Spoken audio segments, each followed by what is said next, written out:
नमस्कार, स्वागत है आपका। आप देख रहे हैं पीटीसी न्यूज और मैं हूं सैयद मुस्कान हुसैन। बुलेटिन की शुरुआत करेंगे। पहले नजर डालेंगे आज की मेन हेडलाइंस पर।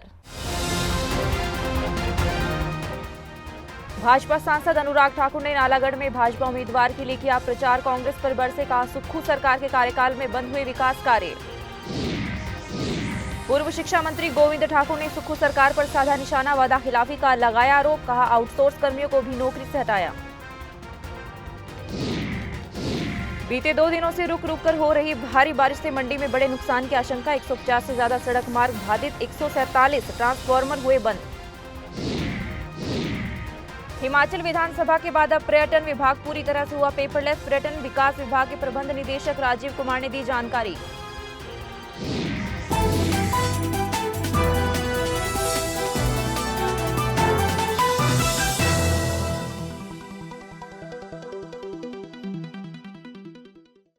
बुलेटिन की शुरुआत करेंगे हम खबर के साथ। हमीरपुर से भाजपा सांसद अनुराग ठाकुर ने नालागढ़ के कई गांवों में जनसंपर्क अभियान के तहत चुनाव प्रचार किया है और भाजपा प्रत्याशी केएल ठाकुर के लिए वोट की अपील की है।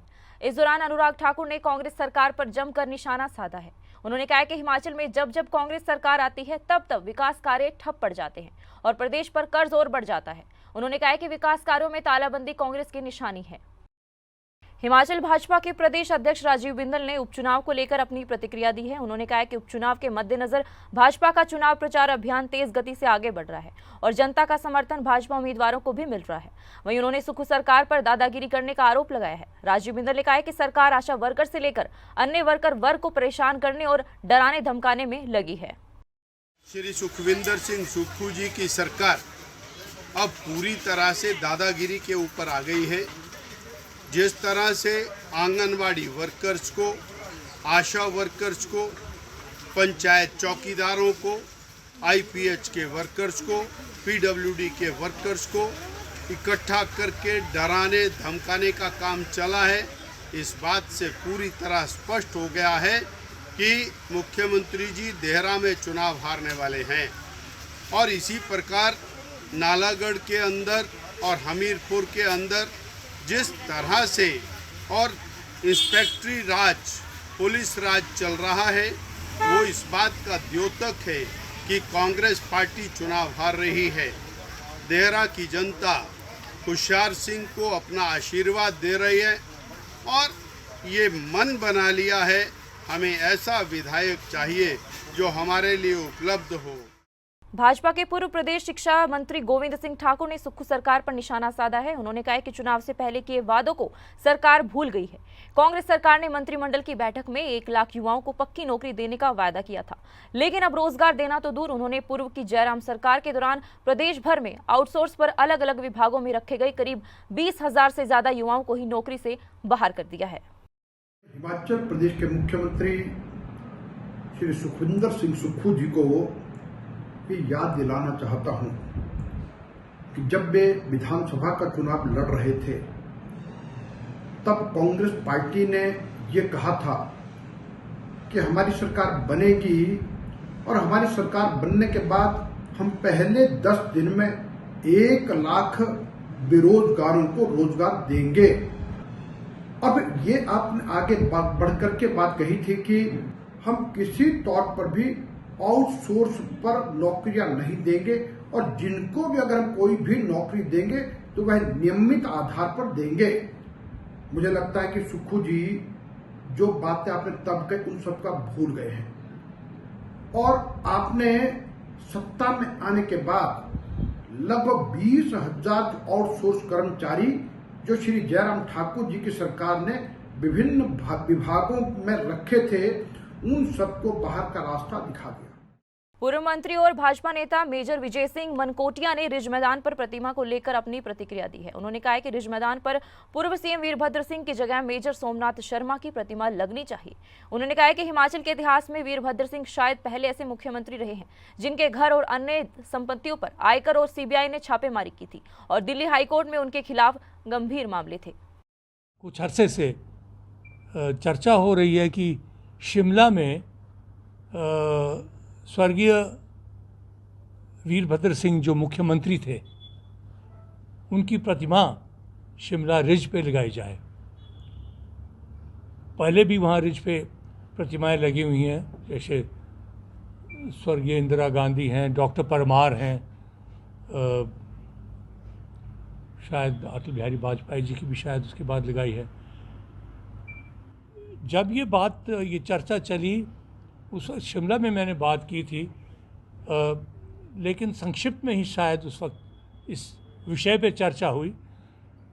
और अब पीछे में जब ये डिमांड फिर एक बार वहाँ से उभरी है और शायद प्रतिभा सिंह और विक्रमादित्य सिंह, जो प्रतिभा जी उनकी धर्मपत्नी और उनके सुपुत्र विक्रमादित्य जो मंत्री भी हैं और वो अध्यक्षा हैं, शायद उन्होंने दबाव डाला हुआ है कि प्रतिमा लगनी ही चाहिए उनकी।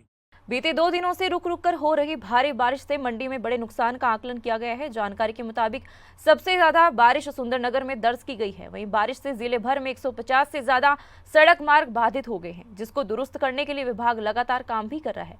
वहीं बिजली विभाग में 147 ट्रांसफार्मर बंद हो गए हैं, जिनको बहाल करने का काम भी चल रहा है। इसके अलावा जल शक्ति विभाग को भी नुकसान की खबर है।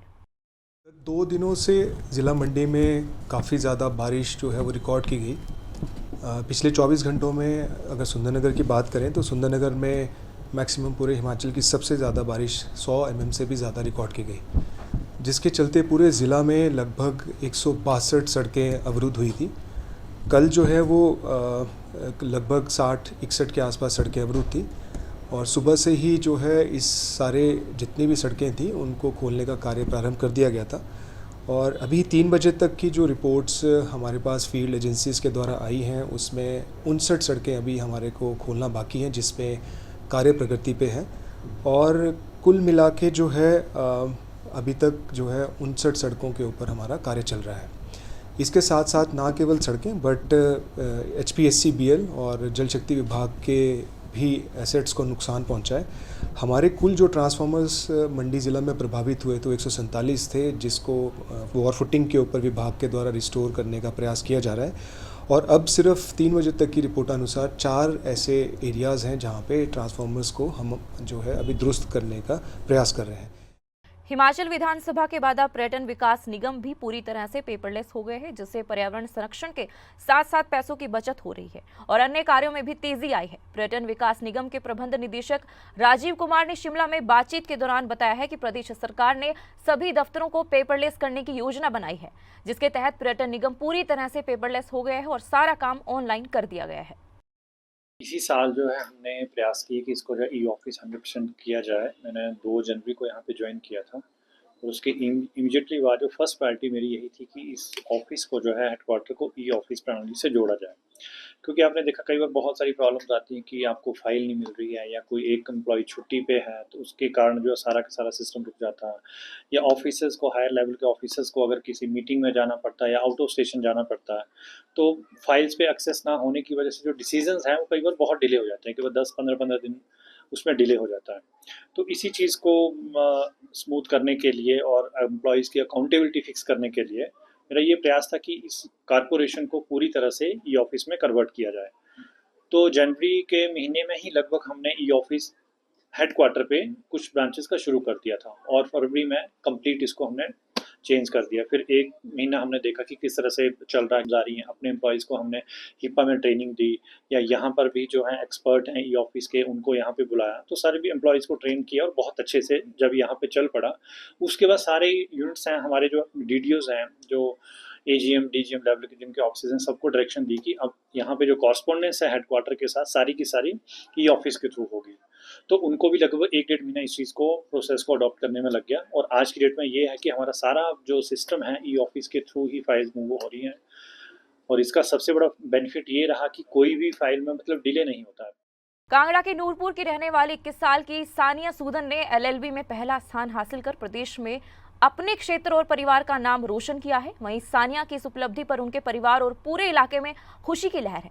सानिया के परिजनों ने बताया कि उनकी बेटी बचपन से ही बहुत मेहनती है और लगनशील रही है और ये अवसर उनके लिए बेहद खुशी भरा है और उन्हें अपनी बेटी पर गर्व है।